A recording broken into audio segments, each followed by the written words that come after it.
Okay guys, unfortunately ये जो सवाल था रास्पबेरी पाई से related, I was not able to work on it as well, क्योंकि थोड़ा इमरजेंसी आ गया था, उस वजह से मैं कुछ नहीं कर सका उस बारे में। तो ये स्टिल पेंडिंग, येलो में है, ये पेंडिंग है। Linux mostly used in cyber security domain, तो जब हम ऑपरेटिंग सिस्टम सिक्योरिटी के बारे में बात करेंगे उसी वक्त we will be discussing more about कि वहां पे लिनक्स क्यों इस्तेमाल करते हैं, दूसरी चीज इस्तेमाल क्यों नहीं करते हैं। ऐसा नहीं है कि दूसरी चीजें इस्तेमाल नहीं कर सकते हैं, you can still use Windows as well, लेकिन लिनक्स थोड़ा इजी हो जाता है। क्यों, वो उस वक्त आपको पता चल जाएगा। तो ये दोनों पेंडिंग क्वेश्चन है, तो उन्हें थोड़े नीचे डाल देता हूँ ताकि मुझे याद रहे, क्योंकि ऊपर चला गया तो वो गायब हो जाता है ना, ऊपर की सारी चीजें गायब हो जाती है। चलिए, तो सबसे पहले शुरू करने से पहले कुछ doubt, any doubt on any of the things that I have said so far. मैंने जो कुछ भी अब तक बडबड की है उसमें अगर आपको कुछ भी डाऊट आहे, काहीही शंका असेल तर निशंक मनाने विचारा, मी त्याचं उत्तर तुम्हाला देतो. वा, किती दिवसांनी मराठीमध्ये बोलतोय. असो.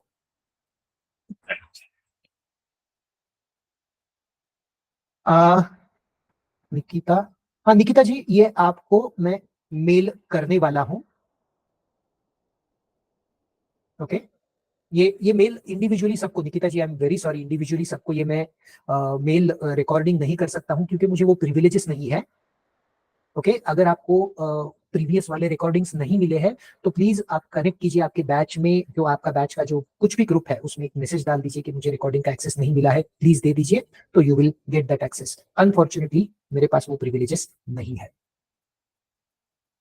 Okay, by the way guys, यहाँ पे मैंने आपको ये जो मल्टीटास्किंग ऑपरेटिंग सिस्टम का उदाहरण दिया था, तो मैंने बताया था कि विंडोज 11 मल्टीटास्किंग ऑपरेटिंग सिस्टम नहीं है. तो मैं गलत हूँ, मैं गलत था उस वक्त. I was completely wrong over there. Windows 11 ये मल्टीटास्किंग ऑपरेटिंग सिस्टम है. होम एडिशन जो है वो अप टू 2 यूजर्स के लिए है, और बाकी उनका प्रो और एंटरप्राइज एडिशन है, ज्यादा पैसे दो तो मल्टीपल यूजर्स के लिए वो मल्टी यूजर सिस्टम है. ऑल्दो मैंने उसको वैसे यूज नहीं किया है, लेकिन जब मैंने माइक्रोसॉफ्ट का उनका खुद का ऑफिशियल डॉक्यूमेंटेशन चेक किया तो उस वक्त मुझे पता चला. तो प्रीवियस रिकॉर्डिंग में मैंने जो वो गलत बताया था, प्लीज उसे करेक्ट कर लीजिए. आपके पास कोई गलत इंफॉर्मेशन नहीं होनी चाहिए, that's the most important thing. तो चलिए, हमने सिंगल टास्किंग ऑपरेटिंग सिस्टम देखा, नॉन एग्जिस्टेंट है. अब तो बहुत कम जगह पे ऐसे सिंगल टास्किंग ऑपरेटिंग सिस्टम इस्तेमाल किए जाते हैं. मोस्टली आपको जो ऑपरेटिंग सिस्टम्स मिलेंगे वो multi user multi tasking operating systems मिलेंगे. सिंगल यूजर ऑपरेटिंग सिस्टम्स भी बहुत कम हो गए हैं. बाय द वे, एंड्रॉइड आपका अभी भी सिंगल यूजर ऑपरेटिंग सिस्टम है. मल्टीपल यूजर साइमल्टेनियसली उसे यूज नहीं कर सकते हैं. Same is the case with iOS. चलिए आगे बढ़ते हैं और थोड़े ऑपरेटिंग सिस्टम के टाइप्स देखते हैं. एक ऑपरेटिंग सिस्टम का टाइप होता है जिसे कहते हैं एम्बेडेड ऑपरेटिंग सिस्टम. सुना है कभी कहीं पे?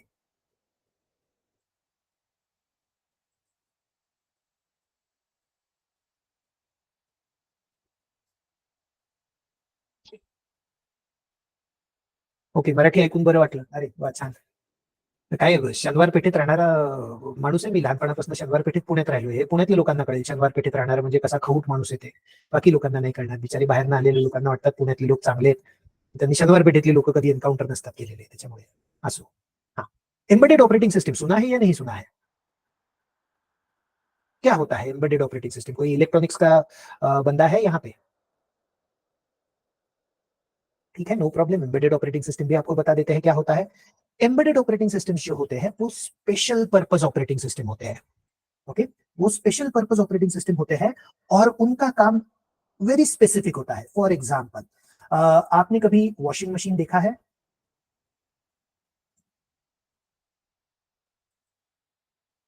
तो वॉशिंग मशीन जो आपका होता है उसके ऊपर एक ऑपरेटिंग सिस्टम होता है. वो वॉशिंग मशीन चलाने के लिए आपको बहुत सारे बटन्स दिया करते हैं.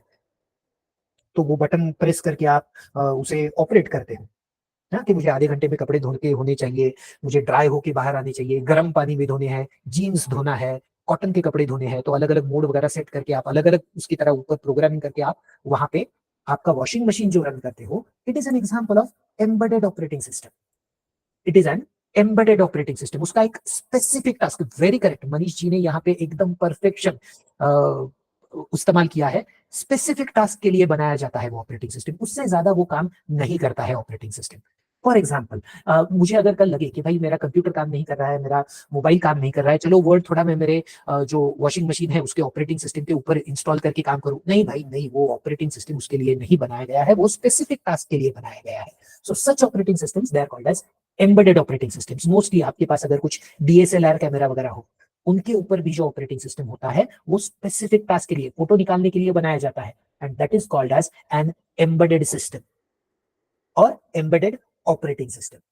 और एक ऑपरेटिंग सिस्टम होता है जिसे हम कहेंगे रियल टाइम ऑपरेटिंग सिस्टम। सुना है? रियल टाइम ऑपरेटिंग सिस्टम होता है, सुना है कहीं पे होता है? हाँ सुना होगा, सबने सुना होगा। एग्जांपल दे पाएगा कोई कि real time operating system? Real time operating system का मैं आपको फीचर बता देता हूँ। रियल टाइम ऑपरेटिंग सिस्टम है, उसे रियल टाइम क्यों बोलते हैं?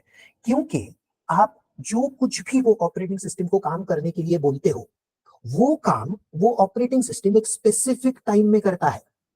वो बोल देता है कि भाई ये टाइप का काम हो तो मैं 2 सेकंड में कर दूंगा, ये टाइप का काम है तो मैं 3 सेकंड में कर दूंगा। हाँ, 2 या 3 सेकंड, ये जो एग्जाम्पल दिया है ये सिर्फ एक एज अ नंबर दिया है, उससे भी कम हो सकता है टाइम या उससे भी ज्यादा हो सकता है टाइम, डिपेंडिंग ऑन आप कौन सा रियल टाइम ऑपरेटिंग सिस्टम इस्तेमाल करते हो और वो कहाँ पे इस्तेमाल किया जाता है।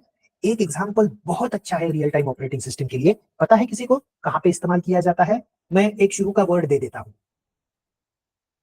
आगे आप कंप्लीट करने की कोशिश करो, मैंने सिर्फ सेल्फ लिखा है, आगे।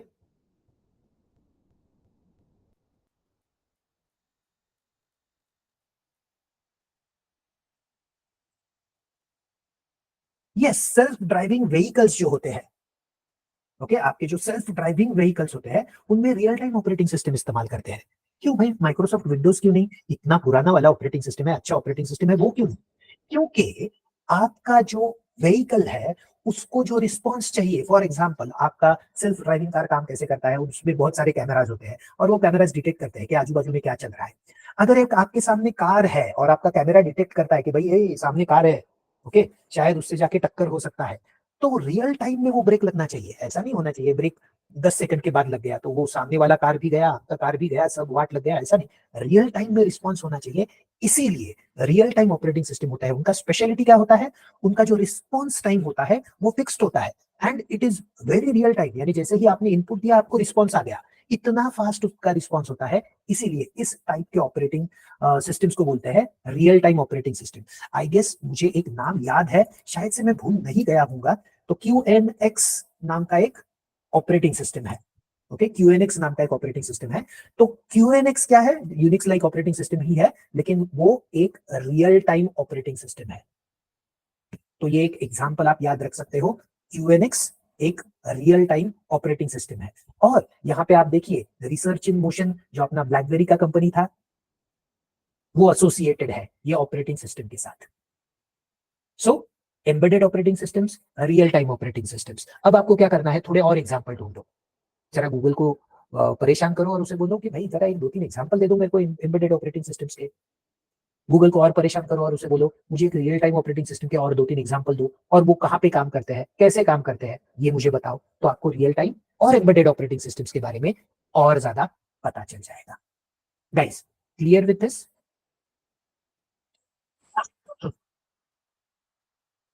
उसके बाद एक स्पेशल ऑपरेटिंग सिस्टम आ गया है मार्केट में, आ गया यानी बहुत सालों से है, ऐसा नहीं है कि कल परसों में ही रिलीज हुआ है, बहुत सालों से मार्केट है, बहुत पुराना चीज है, लेकिन this could be new to you, इसीलिए आपके लिए नया होगा। उसको बोलते हैं hypervisor.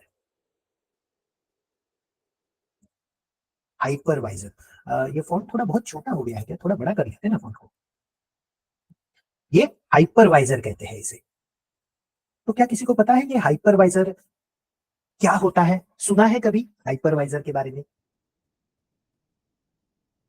Special type of operating system होता है, इसका एग्जांपल बता देता हूं। VMware ESXi नाम का एक ऑपरेटिंग सिस्टम है, VMware ESXi। It is nothing but a type 1 hypervisor.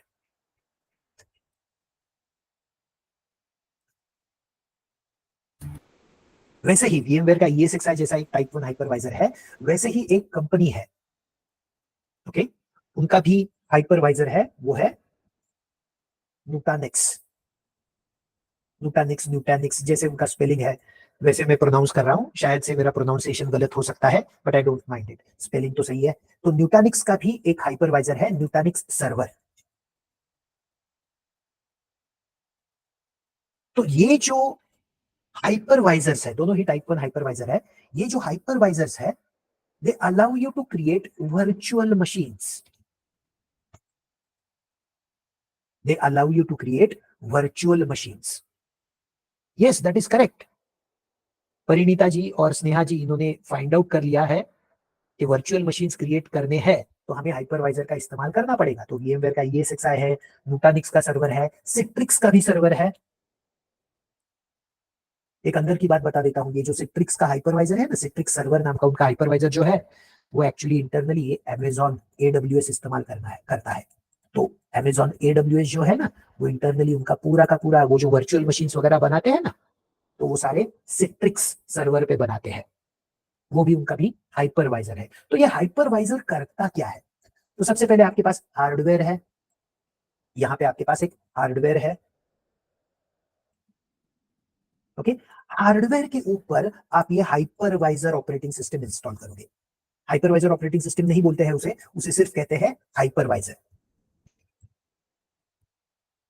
Okay. उसके ऊपर आप आपके हार्डवेयर के ऊपर आप डायरेक्टली आपका हाइपरवाइजर इंस्टॉल करोगे और बाद में आप क्या करोगे, ये हाइपरवाइजर के ऊपर एक वर्चुअल मशीन क्रिएट करोगे और फिर ये वर्चुअल मशीन के ऊपर आपको जो पसंद है वो ऑपरेटिंग सिस्टम यहाँ पे आप इंस्टॉल कर सकते हो। फॉर एग्जांपल मुझे विंडोज पसंद है, मैंने ये मशीन पे विंडोज 10 इंस्टॉल किया, लेकिन मुझे विंडोज 11 भी पसंद है, ओके।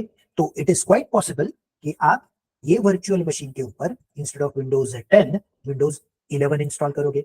और मुझे उबंटू लिनक्स भी पसंद है, मुझे उबंटू लिनक्स पसंद है, ठीक है, कोई प्रॉब्लम नहीं है। तो आप ये वर्चुअल मशीन के ऊपर उबंटू लिनक्स इंस्टॉल करोगे। ऐसे ये हाइपरवाइजर आपको वर्चुअल मशीन क्रिएट करने की एक सुविधा देता है और वो सुविधा का लाभ उठा के आप उसके ऊपर अलग अलग ऑपरेटिंग सिस्टम एक ही हार्डवेयर के ऊपर साइमल्टेनियसली रन कर सकते हो। हाँ, ये इंपॉर्टेंट चीज है, साइमल्टेनियसली रन कर सकते हो। ऐसे नहीं है कि विंडोज 10 चल रहा है तो 11 नहीं चलेगा, 11 चल रहा है तो उबंटू नहीं चलेगा, नहीं, तीनों ऑपरेटिंग सिस्टम आप साइमल्टेनियसली यहाँ पे रन कर सकते हो। तो आप पूछोगे यार ये ऐसा क्यों किया है, क्यों करने का जरूरत क्यों है? एक मशीन लो, उसके ऊपर एक ऑपरेटिंग सिस्टम कर लो ना रन, लाइफ इतना कॉम्प्लिकेट करने की जरूरत क्यों है?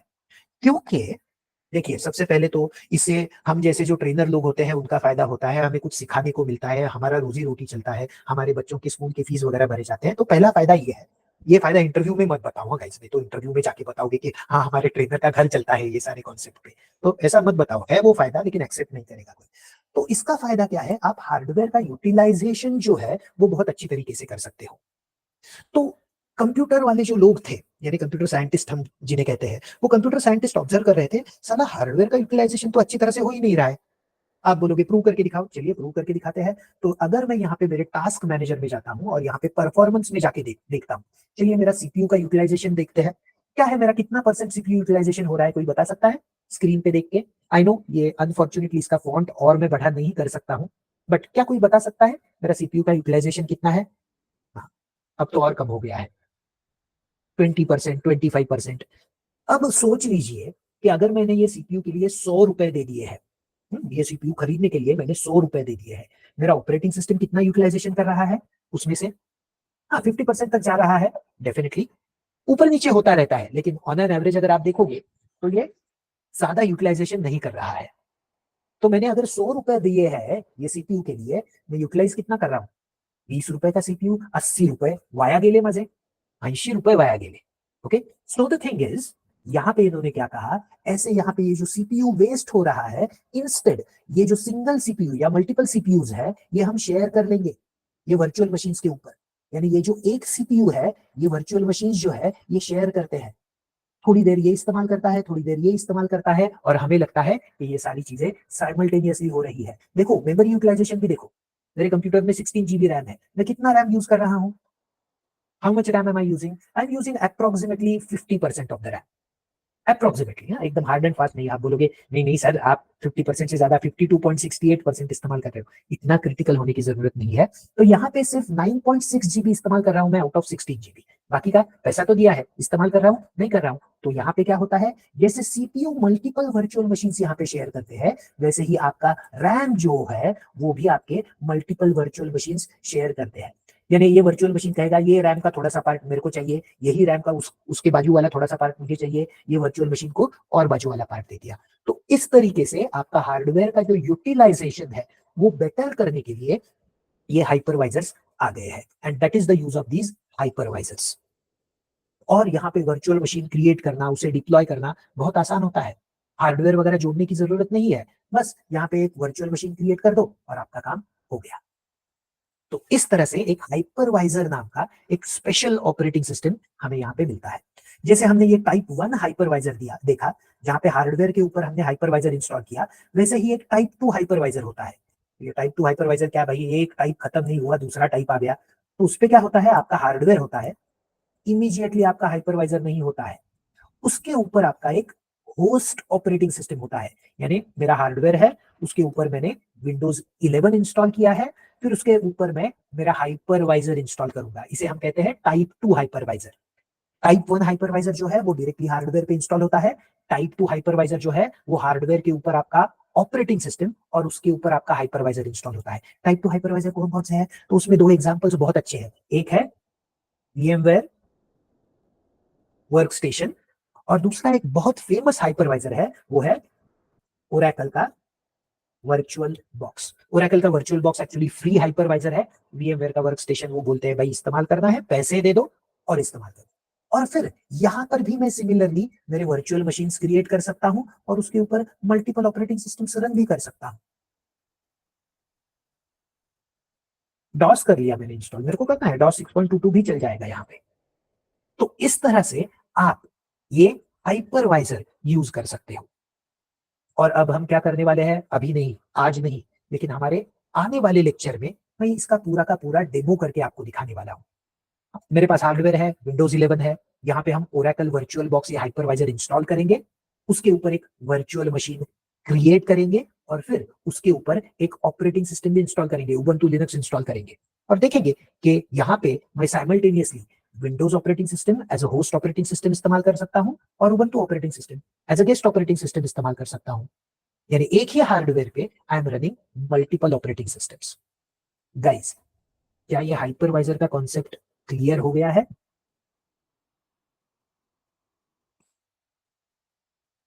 कुछ भी डाउट है अगर आपके मन में, मुझे पता है बहुत से नॉन कंप्यूटर साइंस वाले लोग होते हैं ना, वो कुछ बोलते ही नहीं, उनके मन में बहुत सवाल होते हैं लेकिन बोलते नहीं है, चुप बैठे रहते हैं। तो ऐसा नहीं करना है, बिल्कुल डरने का नहीं, मेरे से सवाल पूछने का, मैं जवाब दूंगा।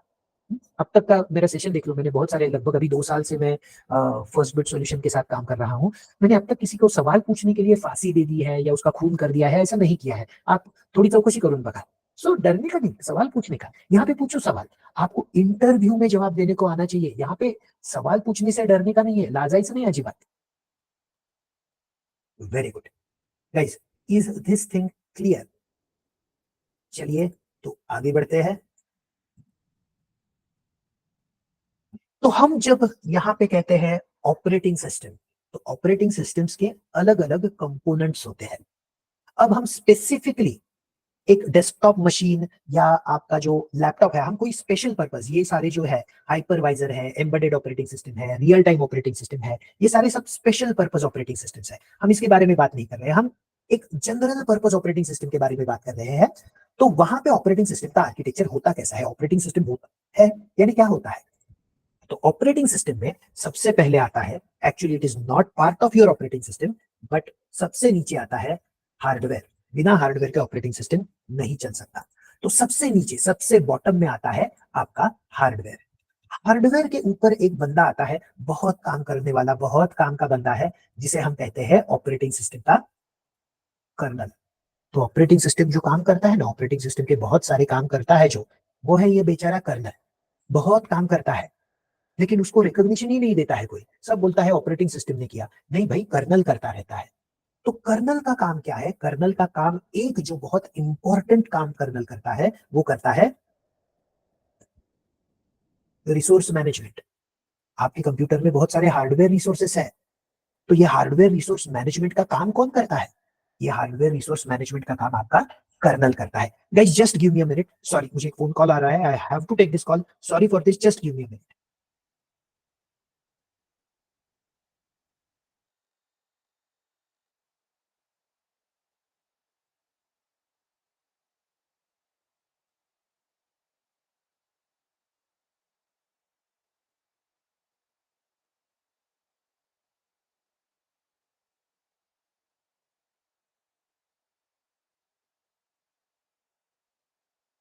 Sorry guys, sorry for that. लेकिन एक महत्वपूर्ण काम जो करता है आपका कर्नल, वो क्या है? Resource management. कौन से रिसोर्सेस मैनेज करता है भाई? ये तीसमार खान खुद को समझ रहा है। तो रिसोर्सेस लाइक आपके कंप्यूटर का रैम, आपके कंप्यूटर का सीपीयू, उसका पूरा का पूरा ये जो रिसोर्सेस है, ये पूरे के पूरे रिसोर्सेस आपका कर्नल मैनेज करता है। तो आप बोलोगे कि भाई ये मैनेजमेंट करता है यानी करता क्या है? वैसे ही सबसे बड़ा प्रॉब्लम हो जाता है जब मैनेजर होता है, मैनेजर नाम आता है किसी को भी, किसी के नाम में, तो सबसे पहले मन में डाउट आता है ये करता क्या है एक्चुअली। तो यहाँ पे रैम का मैनेजमेंट करता है यानी क्या करता है गाइज? आपको पता है रैम का उपयोग क्या होता है? हमारे सिस्टम में रैम क्यों होता है? हाँ, अब ऐसा ये हाँ, सच में रैम क्यों होता है? हमारे सिस्टम में रैम क्यों होता है? क्यों चाहिए हमें रैम?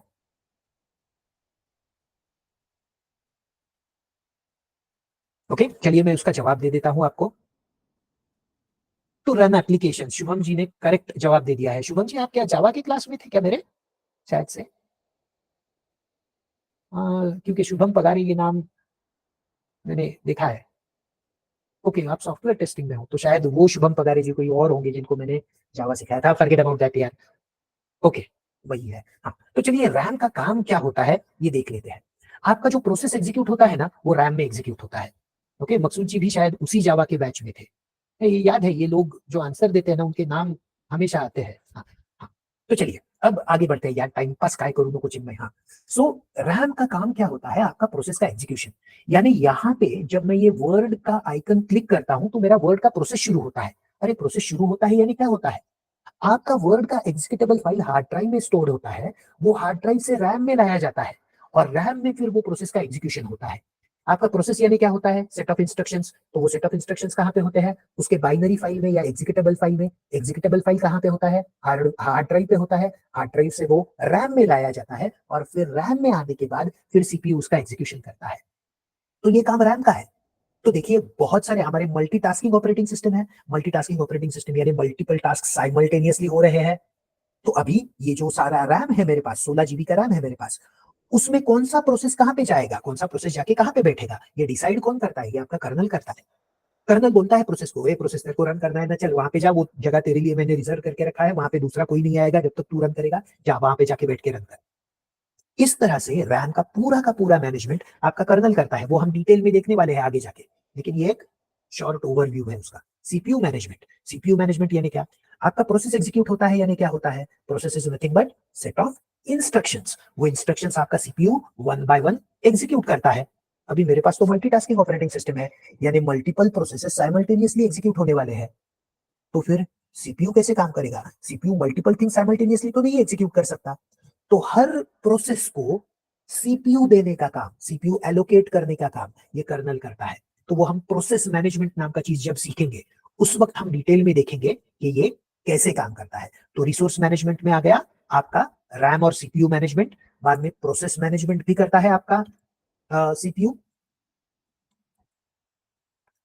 जिसमें वो प्रोसेस को सीपीयू देता है, सीपीयू शेड्यूलिंग करता है। तो हम एक दो चार सीपीयू शेड्यूलिंग एल्गोरिदम्स भी देखने वाले हैं।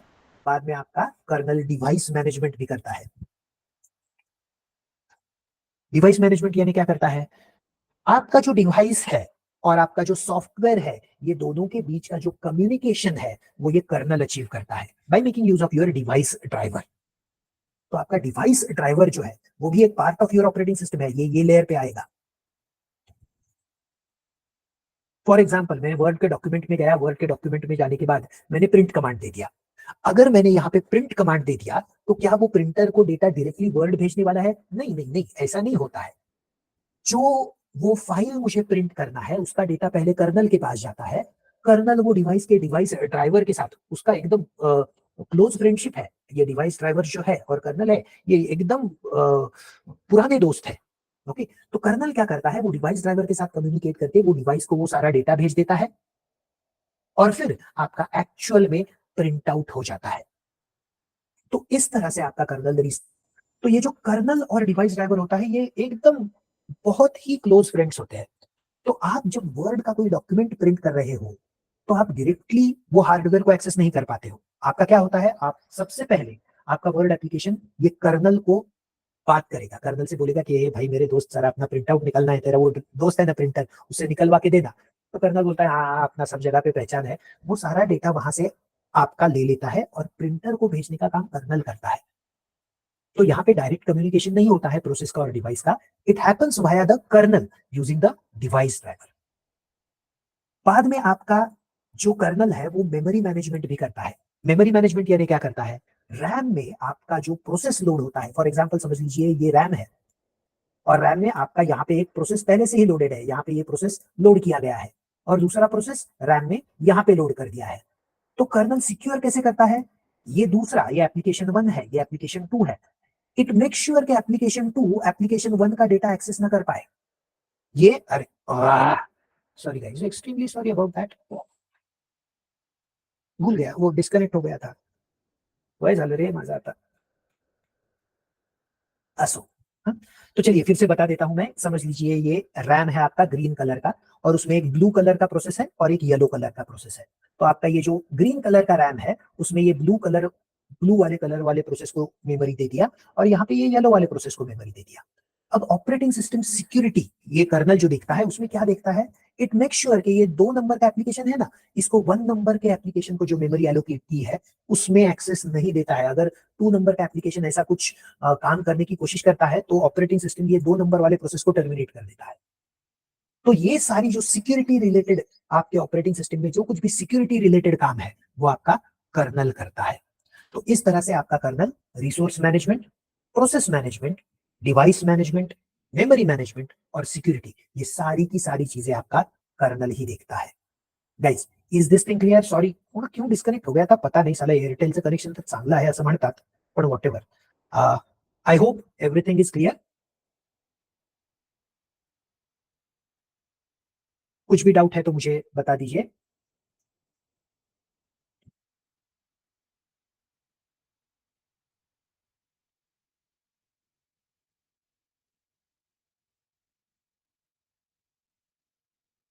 ओके उसके बाद आपके ऑपरेटिंग सिस्टम का एक बहुत ही इंपॉर्टेंट, बहुत ही महत्वपूर्ण चीज यहाँ पे आ जाता है, which is called as your shell, the shell of your operating system. Kernel के ऊपर आपका जो आता है उसे हम कहते हैं the shell of your operating system.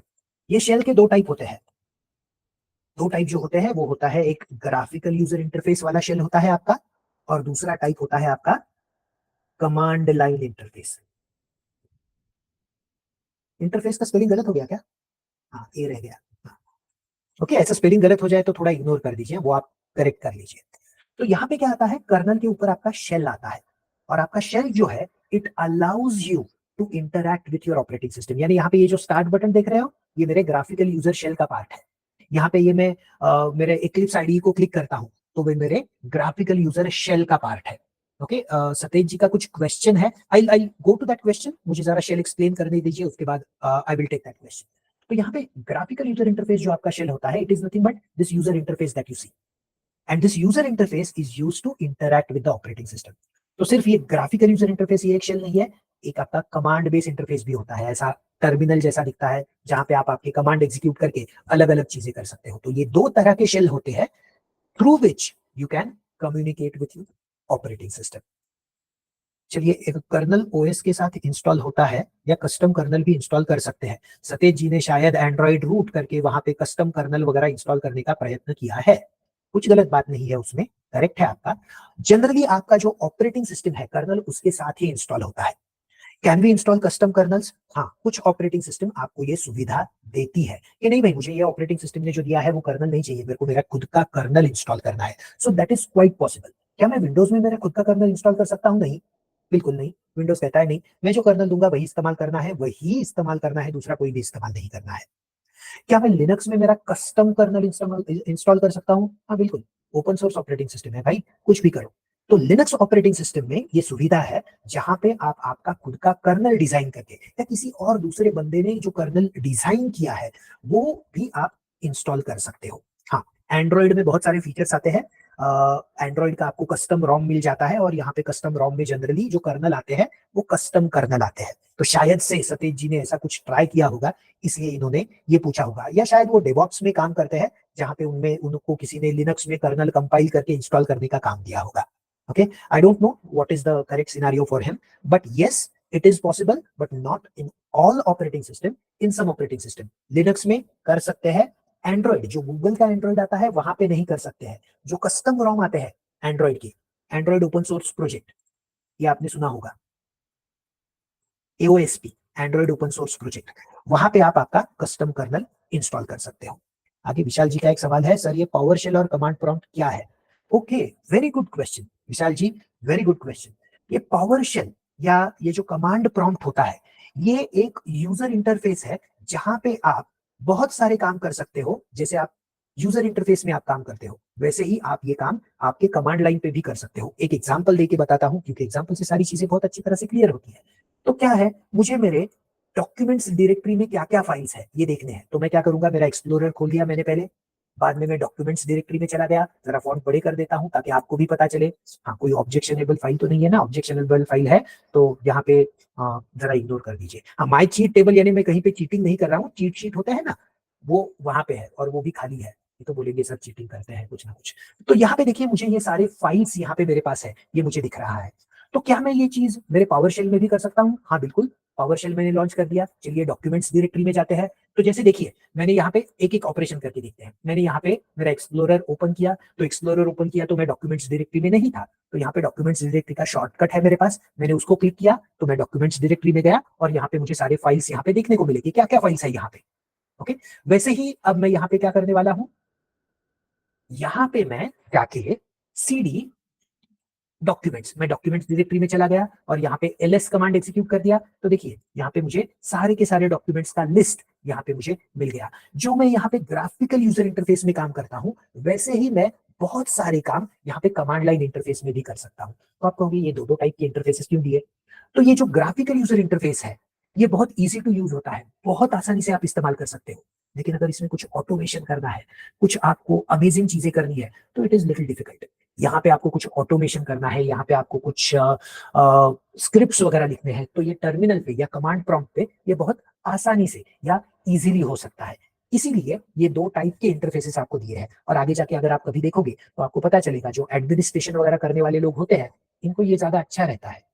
अभी वो मैं डिटेल में आपको एक्सप्लेन नहीं करूंगा, जब आपको लिनक्स का डेमो दूंगा तो उस वक्त मैं एक दो तीन स्क्रिप्ट लिख के आपको दिखाऊंगा कि यार कितना झट से ये काम हो रहा है, देखो। ओके, तो लिनक्स के वक्त याद मैं रखूंगा ही, लेकिन यहाँ पे आपका एक क्वेश्चन पेंडिंग रखते हैं, how command line helps in automation. तो वहां पे मैं आपको एग्जांपल क्या दिखाने वाला हूं। फॉर एग्जांपल, आप एक सिस्टम एडमिनिस्ट्रेटर हो और आपके पास काम आ गया है कि 10 यूजर्स को ऐड करना है। अब यहाँ पे देखिए माइक्रोसॉफ्ट, यहाँ पे अगर आप जाओगे यूजर्स में जाओगे, तो यहाँ, अरे यार हाँ, मैं गलत डॉक्यूमेंट पे आ गया, मैनेज यूजर्स। तो यहाँ पे देखिए, अगर मुझे नया यूजर ऐड करना है तो ऐड पे क्लिक करो, वो यूजर का सारा इंफॉर्मेशन भर दो, ये सारी चीजें करनी पड़ती है। कमांड प्रॉम्प्ट पे ये बहुत क्विकली होता है। कैसे होता है इसका मैं डेमो आपको दिखाने वाला हूँ। Guys, clear up to this point? Hardware, kernel, device driver, shell, graphical user interface और कमांड लाइन इंटरफेस। और फिर उसके ऊपर आते हैं आपके एप्लीकेशन प्रोग्राम्स। उसके ऊपर आपके क्या आते हैं? Application programs. थोड़ा ऊपर मूव करना है, अनफॉर्चुनेटली मेरे माउस का स्क्रॉल बटन खराब हो गया है। एप्लीकेशन प्रोग्राम से कैसे, आपके वर्ड, पावर पॉइंट, एक्सेल, ये सारे जो एप्लीकेशंस आते हैं, ये ऑन टॉप ऑफ दिस आते हैं। और आपका एप्लीकेशन को कुछ भी हार्डवेयर से कम्युनिकेट करना है या हार्डवेयर इस्तेमाल करना है, तो उसको वाया कर्नल से ही जाके वो काम करना पड़ता है। तो जनरली आपको सवाल पूछा जाएगा इंटरव्यू में, वो बोलेंगे कि भाई हाँ तुमने लिखा है ना रिज्यूमे में ऑपरेटिंग सिस्टम आता है, बोलो ऑपरेटिंग सिस्टम का आर्किटेक्चर क्या होता है। तो सबसे पहले मैं आपको सजेस्ट करूंगा, अगर पॉसिबल है तो इंटरव्यू के वक्त एक ब्लैंक पेज खुद के साथ और एक पेन खुद के साथ लेके जाओ। वहां पे इंटरव्यूअर पूछेगा ना ऑपरेटिंग सिस्टम का आर्किटेक्चर बताओ, ये डायग्राम ड्रॉ कर, hardware, kernel, shell, applications, device drivers, और उसको बता दो एक एक चीज का काम क्या है। ये घर पे प्रैक्टिस करके देखो एक बार खुद से ही, तो आपको और सवाल आएंगे, ट्रस्ट मी। जब आप ये घर से खुद से ये आंसर करने की कोशिश करोगे ना, आपको और सवाल आएंगे। सवाल आएंगे तो आप क्या करोगे? क्या करोगे? सवाल अगर आपके मन में बाद में सवाल आ गया, आज मैंने जैसे बताया वैसे आप प्रैक्टिस करने लगे, घर पे जाके आपको सवाल आ गया, तो क्या करोगे? सवाल नोट डाउन करोगे। नोट डाउन करने के बाद क्या करोगे? बिल्कुल परफेक्ट। मेरे को आके पूछना है कि सर मेरे मन में ये सवाल आ गया, मेरे को ये पता नहीं चल रहा, क्या आप बताओगे? मैं 100% बताऊंगा। Guys, is architecture of operating system clear to you? कुछ भी डाउट है, डोंट हेजिटेट, सवाल पूछना है।